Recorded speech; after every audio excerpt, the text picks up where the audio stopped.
tulus.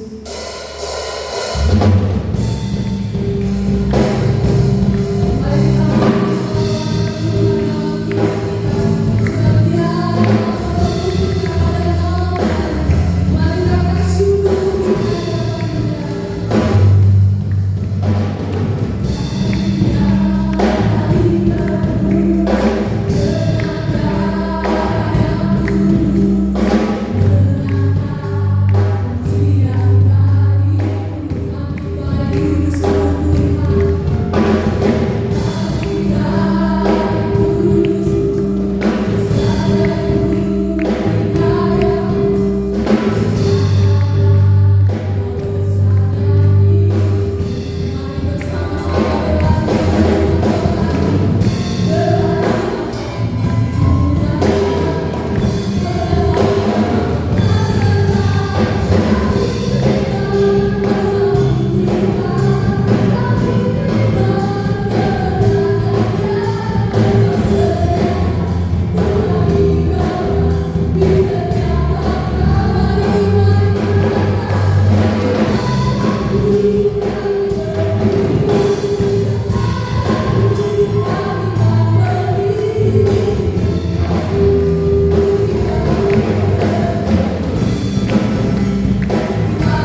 kita akan mengumpulkan persembahan kita. Kembali kita angkat lagu pujian kita terima kuasa Tuhan dalam hidup kita.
kehendak-Mu yang terjadi atas hidup kami Bapa.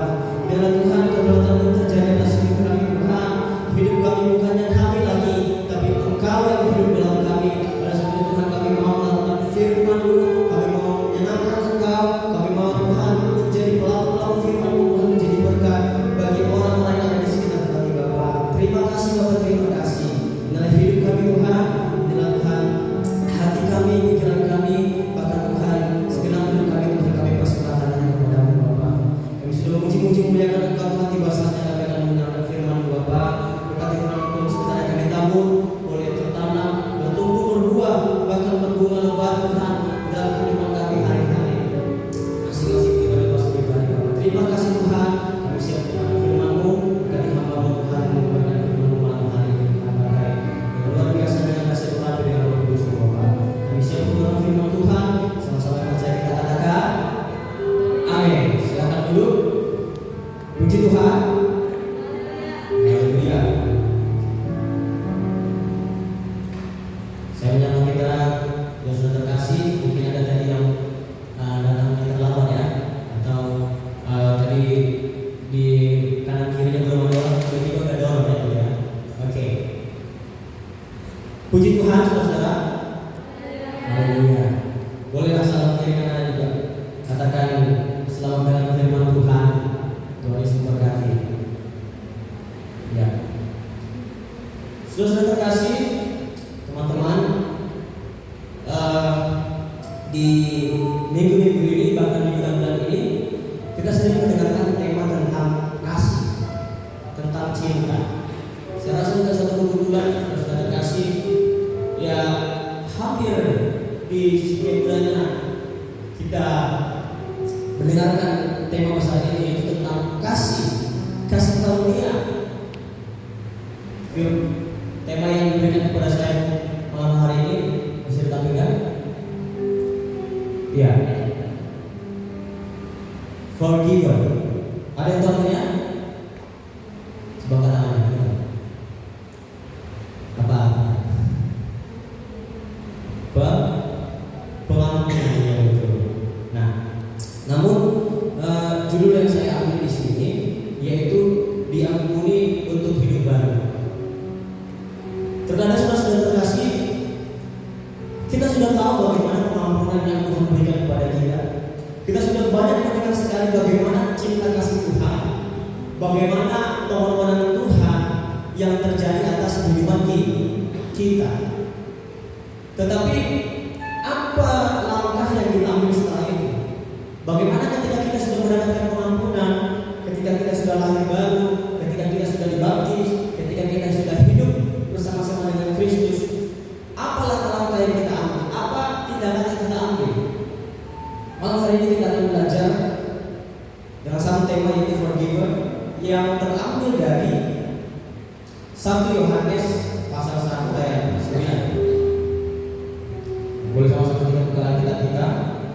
Yang bawa Alkitab buka Alkitabnya, yang bawa Alkitab buka Alkitabnya. Ya.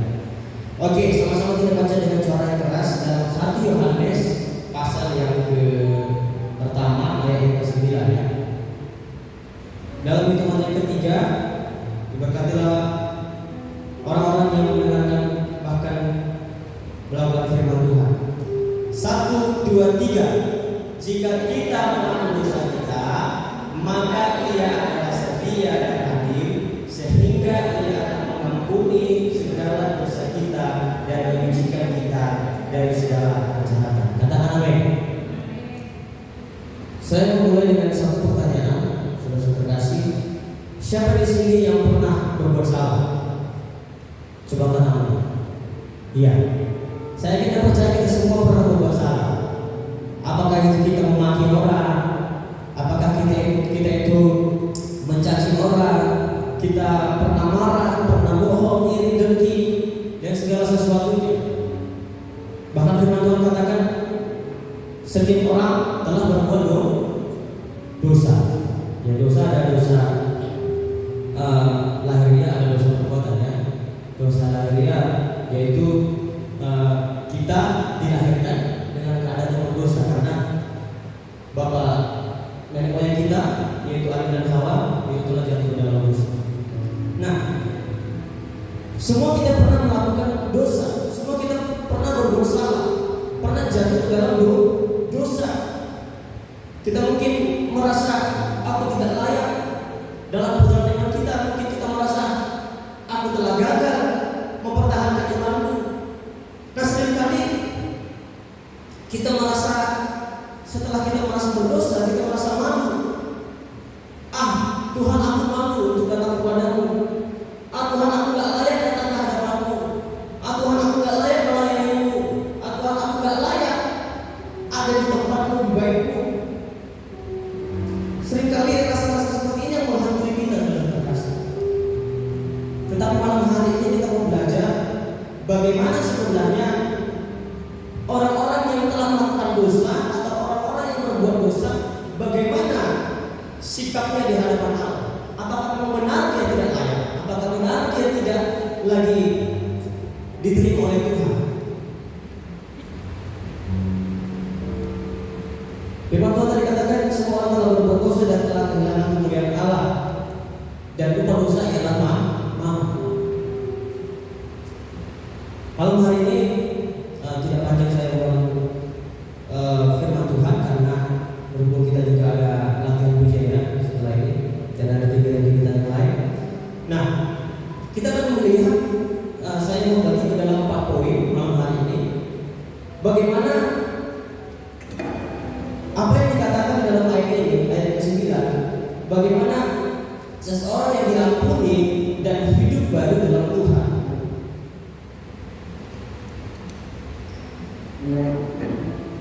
Langsung saja dengan terkasih bisa kita catat.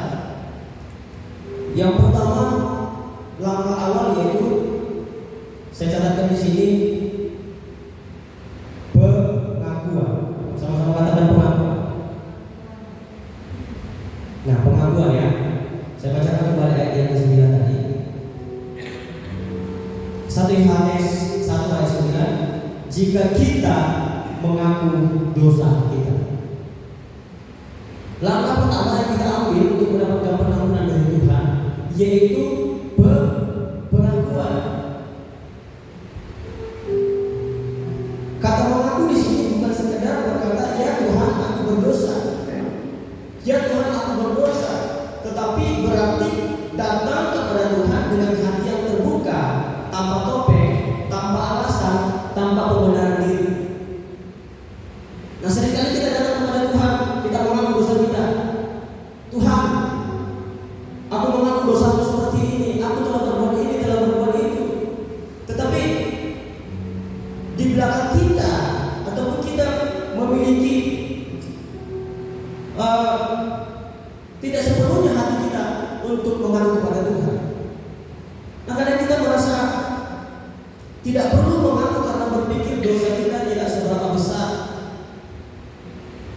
Teman-teman yang terkasih, Alkitab tidak pernah mencatat bagaimana engkau melakukan dosa kecil, dosa besar. Semuanya sama di mata Tuhan. Tetapi yang Alkitab tekankan bahwa sekecil apapun dosamu, sekecil apapun pelanggaranmu, itu dapat memisahkan engkau dari kekudusan Tuhan. Teman-teman yang terkasih, Tuhan tidak menuntut kita untuk menjadi sempurna sebelum kedatangannya. Saya tanyakan tadi di awal, saya di sini yang tidak pernah berbuat salah, atau saya di sini yang pernah berbuat salah, semua kata. Ya, sampai kapan kita terus berbuat salah? Ya. Nanti Tuhan tidak menuntut kita untuk menjadi sempurna sebelum Tuhan datang kedua kali. Dia hanya menuntut kita untuk jujur. Ini yang Tuhan mau, teman-teman terkasih. Kita datang untuk jujur, kita mengaku dosa kepada Tuhan. Satu ilustrasi, bayangkan kita punya luka, contohnya luka di tangan ya. Ya, kita berusaha menutupinya dengan cara apapun sampai berlama-lama sehingga terjadi infeksi. Nah, begitu kita membukanya dan membersihkannya, luka itu cepat sembuh. Karena apa? Karena dia menerima oksigen, dia menerima udara dari luar. Demikian halnya dengan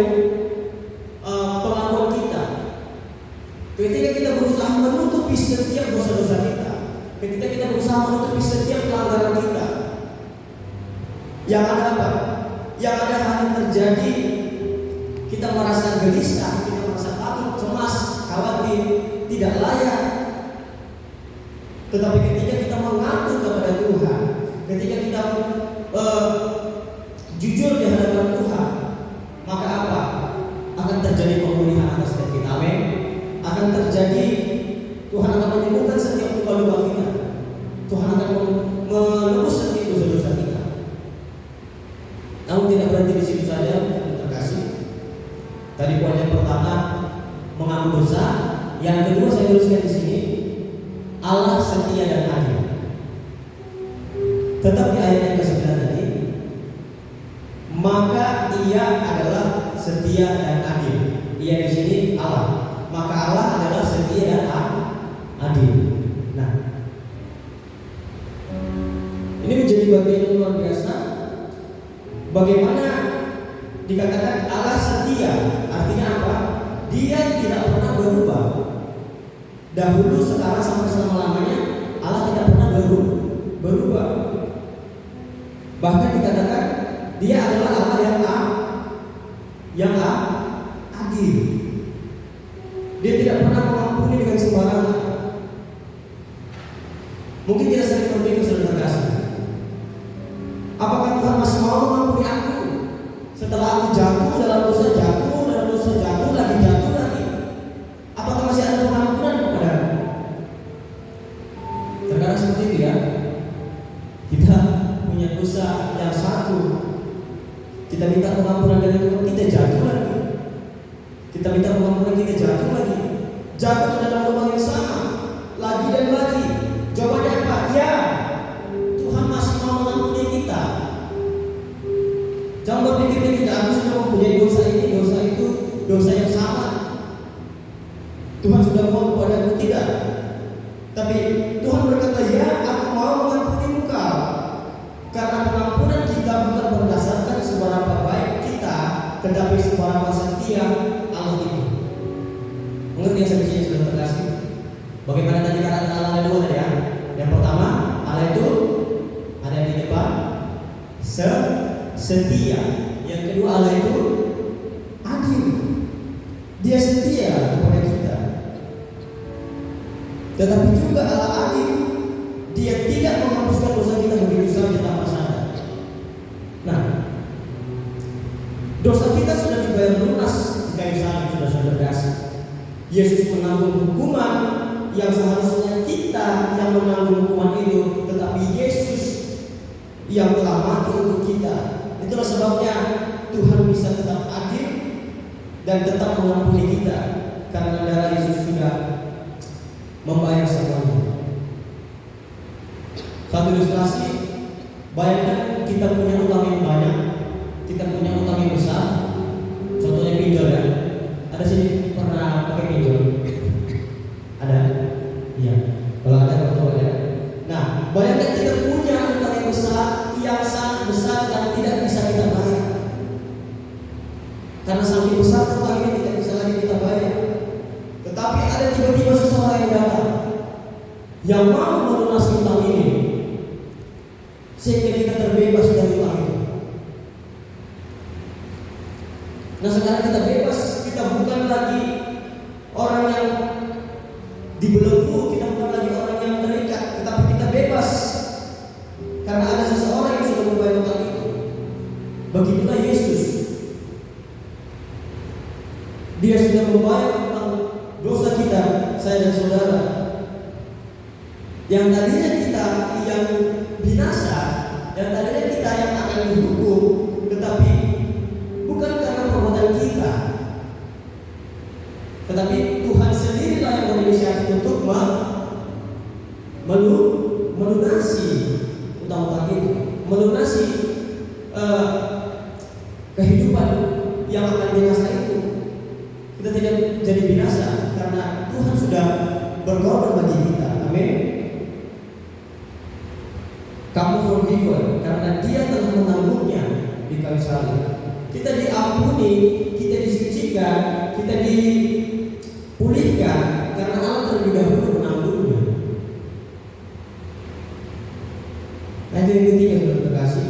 Dan yang kedua, yang ketiga, yaitu saya tuliskan di sini, diampuni dan disucikan, hidup baru dimulai. Diampuni dan disucikan, hidup baru dimulai. Masih yang 9, sehingga Ia akan mengampuni segala dosa kita dan menyucikan kita dari segala kejahatan. Sekali lagi, sehingga Ia akan mengampuni segala dosa kita dan menyucikan kita dari segala kejahatan. Perhatikan saudara-saudara kasih, ada dua kata penting di sini yang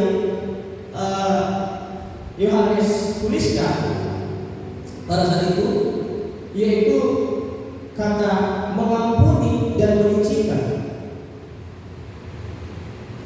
Mengampuni artinya dosa kita dihapus, dosa kita sudah dihapus. Penyucian artinya hati kita diperbaharui. Nah ini, terkadang kita sampai di hanya yang poin pertama tadi, pengampunan, tetapi tidak adanya penyucian dalam hati kita. Bagaimana maksudnya saudara kasih? Nah, Tuhan tidak hanya menghapuskan masa lalu kita, tetapi juga memberikan kita hidup yang baru. Jangan berhenti sampai di hanya pengakuan, Tuhan, aku punya dosa ini, dosa itu, Tuhan, aku minta ampun, Tuhan, aku akui dosa di hadapanmu. Tetapi apa? Milikilah penyucian daripada Tuhan, milikilah hidup yang baru dalam Tuhan.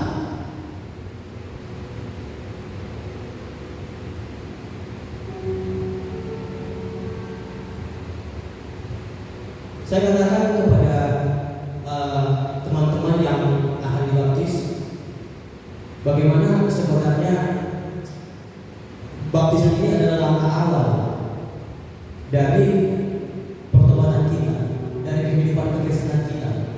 Jadi setelah dibaptis, tidak serta-merta kita menjadi orang kudus, tidak serta-merta kita menjadi orang suci.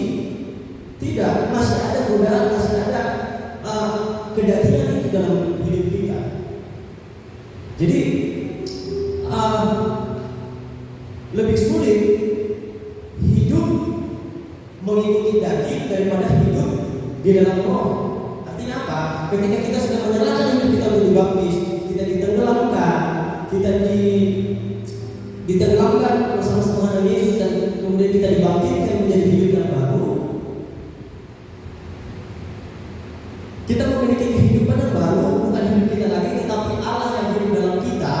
Itu lebih sulit. Bagaimana kita menahan diri, bagaimana kita tidak mengikuti keinginan-keinginan daging, bagaimana kita menuruti setiap firman yang sudah Tuhan firmankan di setiap Alkitab kita. Lebih sulit, tetapi apa? Firman Tuhan mengajak kita malam hari ini, bagaimana ketika kita sudah diampuni, jangan berhenti sampai di sini,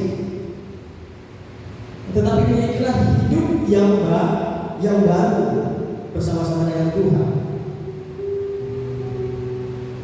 Satu ilustrasi, ketika sebuah kain putih, kain yang berwarna putih terkena noda, terkena tinta, ya, bagaimana ketika kita menyucinya dan kemudian kain sudah bersih dan tidak sengaja kita mengotorinya lagi, tidak sengaja kain ini terkena noda lagi. Nah, begitu juga dengan hidup kita, saudara kasih.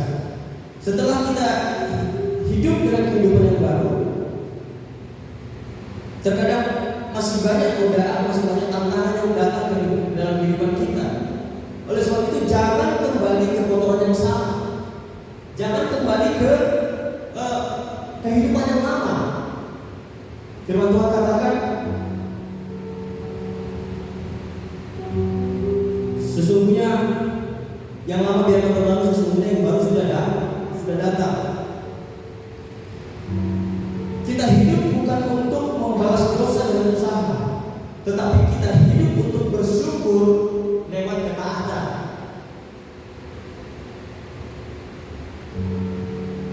Terkadang saya merenung bagaimana sebenarnya perjalanan Kristen kita itu bukan ditentukan saat kita pertama kali menyerahkan hidup kita dalam tangan Tuhan, pertama kali kita dibaptis, tetapi bagaimana seperti tentara mungkin ya, yang dia menjalani masa studinya selama 5 tahun, 7 tahun. Bagaimana dia taat? Mungkin ada kritik-kritik yang dihadapi, dia dihadapkan dengan percobaan fisik, kesehatan mental, tetapi bagaimana dia taat? Bagaimana dia disiplin, dimuridkan? Nah itu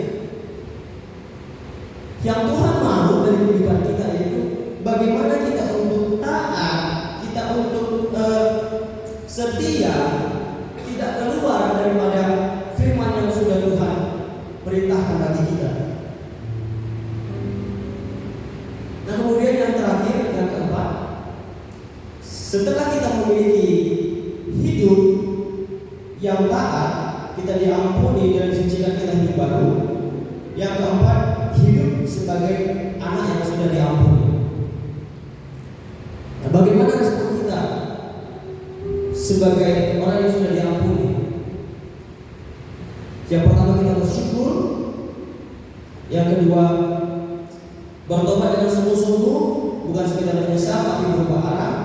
Yang ketiga, memberi pengampunan kepada orang lain. Karena kita sudah diampuni, kita pun dipanggil untuk mengampuni. Nah ini yang sudah berdana dan sudah terkasih. Bagaimana ketika kita diperhadapkan dengan orang-orang yang mungkin pernah menyakiti kita, pernah menggoyahkan hati kita, melukai hati kita. Ingatlah akan firman Tuhan itu. Tuhan terlebih dahulu sudah mengampuni setiap kita. Tuhan sudah terlebih dahulu menyucikan setiap kita. Bagaimana kita tidak bisa memaafkan kesalahan orang lain? Bagaimana kita tidak bisa mengampuni orang lain? Jangankan orang lain, mungkin ada keluarga kita yang mungkin membuat hati kita terluka. Ya. Tuhan katakan, ampuni, sama seperti aku mengampuni engkau. Ampuni orang-orang yang bersalah kepadamu. Hidup jadi terang. Jangan lagi bersembunyi dalam dosa, tetapi jujur di hadapan Tuhan.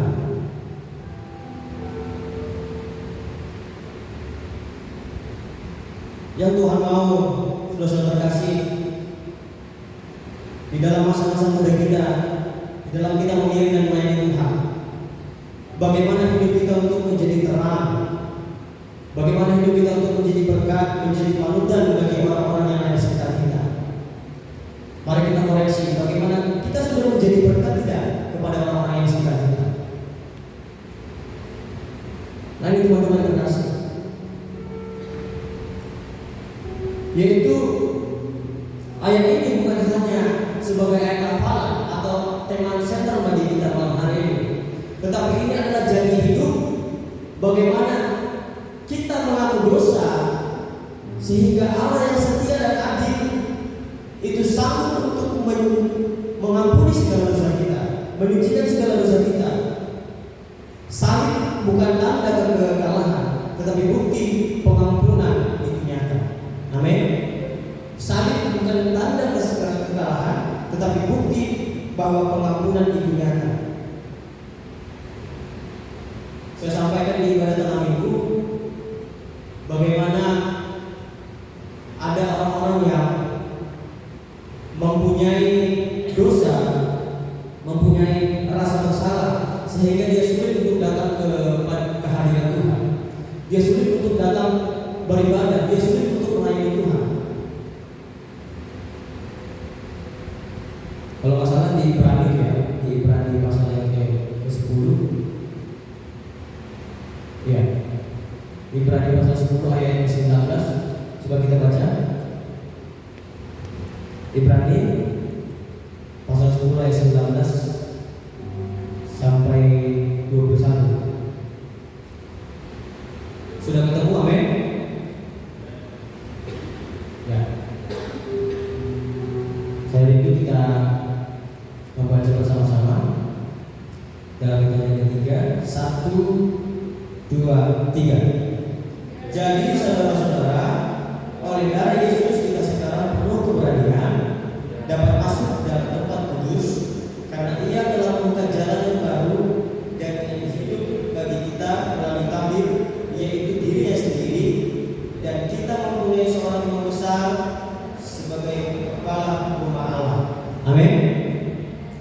Dikatakan di sini, jadi saudara-saudara, oleh darah Kristus kita sekarang perlu keberanian untuk masuk ke tempat kudus. Jadi yang menjadi latar belakang ayat ini, bagaimana zaman dahulu dalam perjanjian lama, bagaimana bangsa Israel untuk datang beribadah kepada Allah, untuk mengampuni dosa, yaitu melalui imam-imam. Hanya imam yang boleh masuk ke tempat, ke ruang Maha Kudus. Nah, dikatakan bagaimana? Karena ia telah membuka jalan yang baru dan yang hidup bagi kita melalui tabir, yaitu dirinya sendiri. Artinya tabir di sini yaitu yang memisahkan antara ruang Maha Kudus dengan ruang kudus. Ya, kalau Bapak Gembala sering menampilkan gambar tabernakel, kemah, ya bagaimana ketika kita memiliki dosa, kita meminta ampun harus melalui imam, karena imam yang bisa masuk ke dalam ruang Maha Kudus. Dan dikatakan tabir itu terbelah menjadi dua saat Yesus mati di kayu salib. Jadi tidak ada lagi yang memisahkan kita untuk datang ke hadirat Allah. Nah, ini yang saya sampaikan bagaimana saudara-saudara semua dengan penuh keberanian untuk masuk ke dalam hadirat Allah, dengan penuh keberanian untuk masuk ke dalam tempat kudusnya Tuhan, dengan penuh keberanian untuk ambil bagian dalam pelayanan, dengan penuh keberanian untuk bersaksi bagi teman-teman, untuk jadi berkat bagi sekeliling kita. Jangan katakan aku tidak layak, aku malu, aku merasa Tuhan tidak menerimaku. Ini menjadi satu pedoman bagi kita, bahwa ketika kita mengaku dosa, ketika kita mengaku salah kepada Tuhan, Tuhan katakan Dia akan menyucikan kita, Dia akan mengampuni kita. Tetapi ingat bahwa Dia adalah Allah yang setia dan adil. Saya sudah jelaskan tadi bagaimana Allah itu yang setia, Allah yang adil. Jadi tidak hanya kita meminta pengampunan, tetapi kita berjalan, kita hidup taat. Amin. Kita hidup menyerahkan diri, karena bukan kita lagi, tetapi Tuhan yang hidup di dalam kita. Nah, ini sudah terkasih. Jadi 4 poin ini, bila kita mengerti bagaimana sesungguhnya pengampunan yang Tuhan sudah sediakan bagi kita, itu tidak sia-sia ketika kita memiliki konsep yang benar ketika kita datang meminta pengampunan kepada Tuhan, yaitu kita mengaku sebab Allah adalah setia dan adil, kemudian kita disucikan, kita dikuduskan, diampuni, dan tidak berhenti sampai di situ, hidup sebagai anak-anak yang sudah diampuni. Amin. Hidup sebagai orang-orang yang sudah ditebus. Ada perbedaan antara orang-orang yang sudah diampuni dan orang-orang yang minta ampun, jatuh lagi, minta ampun, jatuh lagi. Ada perbedaan, yaitu dia hidup taat, menyangkal diri, dan berusaha hidup seturut dengan kebenaran firman Tuhan. Tidak lagi jatuh ke dalam dosa yang sama, tetapi ada perubahan. Ya, di baptisan saya sampaikan, dari yang hidup yang lama menjadi hidup yang baru, dari hidup yang penuh dosa menjadi hidup yang menjalankan perintah Tuhan, hidup di luar dosa. Sekali lagi, saudara terkasih, kehidupan dalam Tuhan itu proses. Kehidupan kekristenan itu proses. Tidak serta-merta ketika kita mengaku bertobat, kita menjadi orang yang suci, orang yang kudus. Tetapi mari kita untuk belajar taat, kita belajar setia, kita belajar disiplin dalam bagian dan melayani Tuhan. Amin. Inilah firman Tuhan yang boleh saya sampaikan. Saya rindu kita mengenai sebuah lagu, kita tutup alkitab kita. Mari saudara terkasih, kita semua bangkit berdiri. Malam hari ini jangan sia-siakan kesempatan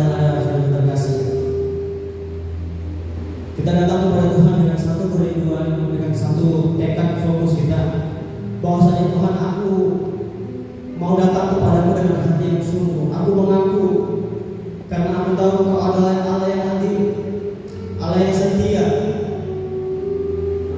Aku mau hidup baru sama-sama dengan Engkau. Minta kekuatan daripada Tuhan, Roh Kudus, untuk menolong kehidupan kita. Kita akan lakukan pujian sejauh timur dari barat.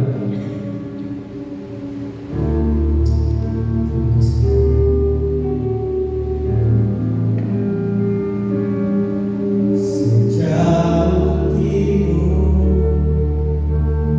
dari barat, Engkau membuat dosaku. Takkan kau ingat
malam hari ini,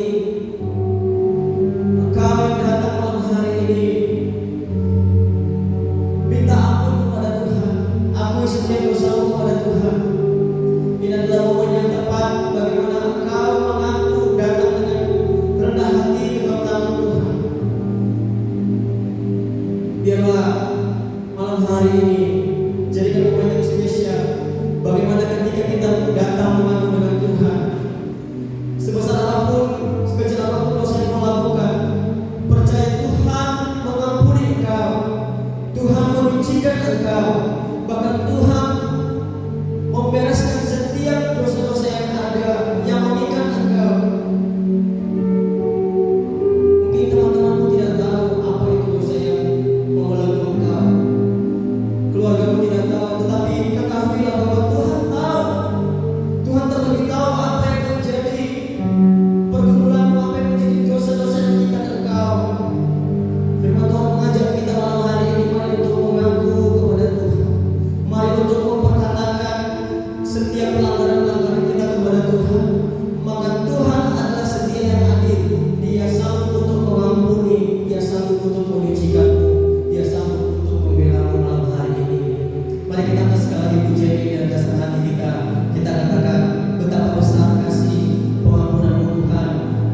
kita akan belajar yang persembahan pujian dulu ya.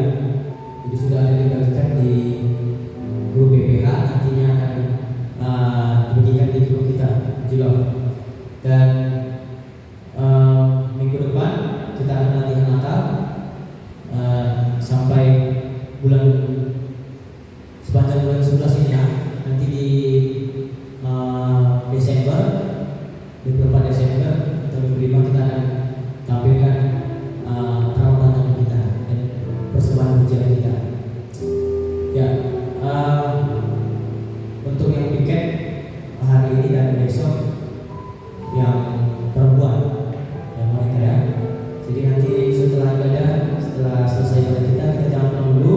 Kita akan ada persembahan latihan pujian untuk Natal kita dan yang piket juga yang wanita ya. Terakhir saya mengucapkan terima kasih kepada teman-teman, kepada yang sudah melayani, baik yang main musik, WL Singer, MCD, bahkan menyampaikan firman Tuhan kepada kita boleh berjalan. Dan saya mengucapkan terima kasih kepada semua teman-teman yang boleh hadir hari ini. Kita sama-sama datang, diizinkan datang, dan sama-sama kita boleh merasakan kehadiran Tuhan, sama-sama kita boleh dibuatkan di tempat ini, dan kita ajak juga teman-teman kita yang lain yang kita lihat masih belum ada di tempat ini saat ini ya. Kita ajak ke depan supaya sama-sama kita boleh datang beribadah. Ya, mungkin ada yang jiwa baru. Ya, kayaknya nggak ada jiwa ya. Yang ada jiwa baru setelah lama ya. Ya, ada jiwa baru setelah lama ya. Oke, kita akan tutup ibadah kita teman-teman. Mari saya akan kembali kita untuk pamit berdiri. Kita angkat satu lagu pujian kita.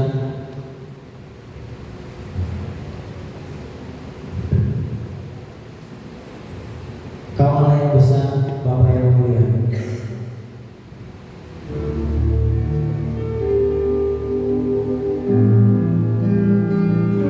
Kau Allah yang besar, Bapa yang mulia.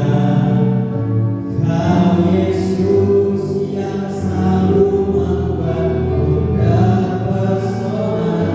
Segala pujian bagimu ya Tuhan. Hanya Kau yang layak ku agungan. Kau Allah yang besar, Kau Allah yang besar, Tuhan. Segala Allah yang besar dan mulia Bapa. Segala Allah yang mulia dan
mulai dari kami yang remaja Tuhan, yang sekolah Tuhan, yang kuliah Tuhan, berkati Tuhan studi kami Bapa, berkati perkuliahan kami Tuhan, berkati di mana Tuhan kami mengemban ilmu Tuhan, kiranya Tuhan boleh menjadi berkat atas setiap teman-teman kami Bapa, dan kami boleh menjadi saksi atas teman-teman kami Bapa sekeliling kami Tuhan. Beri kami hikmat, beri kami kebenaran, beri kami pengertian daripada Tuhan, ajar kami Tuhan untuk taat melakukan kebenaran firman Bapa. Bahkan kami yang bekerja Tuhan, berkatilah pekerjaan kami Tuhan. Mari Tuhan kota-kota berkati berlipat-lipat kali ganda Tuhan. Kau janji firman Tuhan menjadikan kepala dan bukan ekor. Kami boleh naik dan bukan turun Bapa. Kami percaya Tuhan bahwa Engkau menyediakan masa depan yang indah, yang penuh dengan harapan. Kami percaya Tuhan Engkau menyediakan damai sejahtera, sukacita, bahkan kekuatan daripada Roh Kudus boleh ada bersama-sama dengan kami Bapa. Dan kami pray kebenaran firman Tuhan itu boleh digenapi atas setiap kami. Terima kasih Tuhan Yesus, terima kasih Bapa. Dan juga Tuhan kami berdoa bagi teman-teman kami Tuhan yang mungkin belum hadir Tuhan. Mereka percaya Tuhan, mereka boleh hadir Tuhan yang mungkin datang Tuhan. Berkati setiap kehidupan mereka juga Tuhan. Berkati Tuhan dalam keluarganya, berkati dalam Tuhan pekerjaannya Tuhan. Apapun yang mereka lakukan kerjaan Tuhan berkati Bapa. Kami percaya Tuhan bahwa minggu akan datang bahkan Tuhan yang datang Tuhan kami boleh bersama-sama memuji kemuliaan Engkau di tempat ini Bapa. Terima kasih Bapa, terima kasih Yesus. Inilah Tuhan yang menjadi ucapan syukur kami Bapa. Berdoa juga Tuhan bagi gembala sidang kami di tempat ini Tuhan. Bapak dan Ibu gembala kami Bapa yang saat ini dalam perjalanan dari sini kalau menuju Medan Tuhan. Memberkati Tuhan dalam perjalanan Tuhan. Boleh dikendarai Tuhan berkati. Bahkan juga Tuhan Bapak boleh sampai tiba di tempat ini Tuhan dengan sehat, dengan penuh dengan sukacita daripada Engkau Tuhan. Sehingga Tuhan kami boleh bersama-sama kembali untuk bertemu jam-jam kepada kami. Terima kasih Bapak. Bahkan juga Tuhan Yesus Tuhan yang berkati jam-jam kepada kami pada sekolah pukul 28 ibadah raya kami pukul 10 pagi. Kiranya Tuhan berkati Bapak. Setiap lain-lain pun boleh berbagian Tuhan. Pagi dan kulus dan Tuhan layan mereka Tuhan, sehingga mereka boleh melayani, mereka boleh Tuhan memberikan hidup, bahkan menampilkan yang terbaik semuanya bagi Tuhan saja. Terima kasih Bapak, terima kasih Yesus. Kami akhiri pada kami pada malam hari ini. Sebentar kami akan pulang ke rumah masing-masing. Jaga serta kami penuh jauh dekat rumah kami. Kiranya Tuhan Engkau yang menjauhkan kami dari segala macam bahaya. Pertemukan kami esok hari Tuhan dengan keadaan sukacita yang baru daripada Engkau. Terima kasih Bapak, terima kasih Yesus. Bila Tuhan menjadi jawaban syukur kami, permohonan kami, bahkan seruan kami dalam nama kami serahkan Tuhan. Mari anak-anak muda, seperti surau yang terkasih Allah dan tamu kepada Tuhan, akan hatimu dan terimalah berkat daripada Tuhan. Biarlah kasih karunia daripada Allah Bapa, cinta kasih daripada putranya yang tunggal, Tuhan Yesus Kristus, bahkan persekutuan kekuatan dan penghiburan daripada Roh Kudus boleh menjadi milik bagianmu mulai malam hari ini, besok sampai selama-lamanya di rumah Tuhan Yesus Kristus. Bapa terima kasih, Bapa terima kasih. Bapa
Ya, oke teman-teman,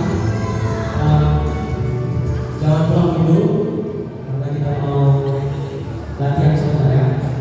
Itu sudah bukan tadi.